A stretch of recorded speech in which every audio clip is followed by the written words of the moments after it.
عائشہ نعیم پہلی مرتبہ رکن صوبائی اسمبلی بنی ہیں۔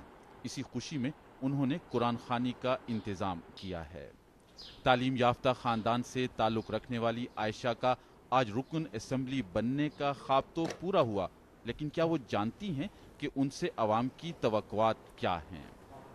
امن و امان کے بارے میں تو پہلے سے ہم نے کہا تھا، یہ تو ہمارے منشور میں شامل ہے کہ امن و امان، تعلیم اور صحت، یہ تین ہماری اولین ترجیحات میں شامل ہیں۔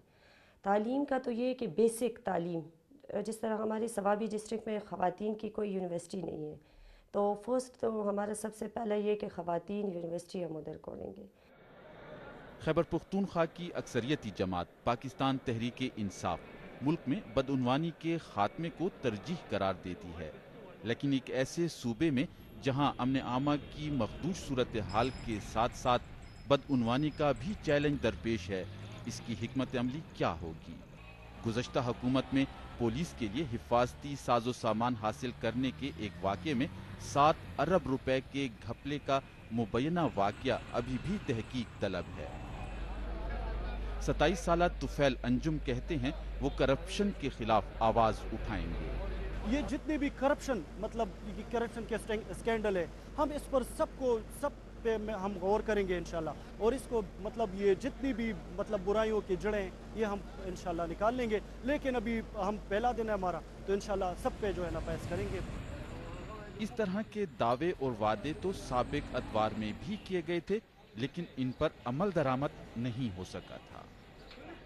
خیبر پختونخوا اسمبلی میں نئے آنے والے اراکین کو جہاں مختلف نوعیت کے مسائل کو حل کرنے کی ضرورت ہوگی، وہیں انہیں افسر شاہی کی چالوں کو بھی سمجھنا ہوگا، کیونکہ بڑے بڑے سیاستدان بھی افسر شاہی کے سامنے ٹک نہیں پاتے۔ آج حلف اٹھانے والی صوبائی اسمبلی میں 60 ارکان پہلی مرتبہ ایوان میں آئے ہیں۔ تحریک انصاف کے نامزد اسپیکر اسد قیصر کہتے ہیں کہ انہوں نے اپنی حکومت کی ترجیحات کا تعین کر لیا ہے۔ جو لوگوں کے ساتھ ہم نے کمٹمنٹ کیا ہے، انرجی کرائسس ہوا، لا اینڈ آرڈر ہوا، ایجوکیشن کے حوالے سے، ہیلتھ کے حوالے سے، ہم اس پہ ایک کنکریٹ پلان بنا رہے ہیں۔ Hope fully with in 10 to 15 days وہ پلان ہم کو دیں گے۔ ہم نے تیار کیا ہوا، پہلے سے ہمارا کام اس پہ کافی ہو چکا ہے۔ ماہرین کا کہنا ہے کہ ناتجربہ کار نئے چہروں کو پرانی چالاک نوکرشاہی کا سامنا ہوگا۔ ایسے میں ان کی حکمت عملی کیا ہونی چاہیے؟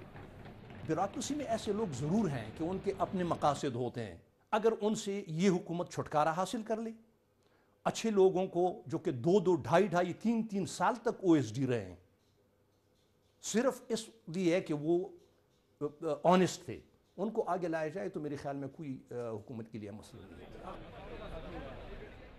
تحریک انصاف کے لیے خیبر پختونخوا ایک اہم ٹیسٹ کیس ہے۔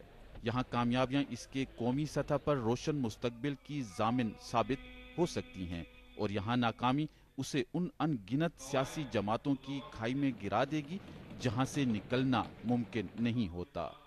عزیز اللہ خان، BBC نیوز، پشاور۔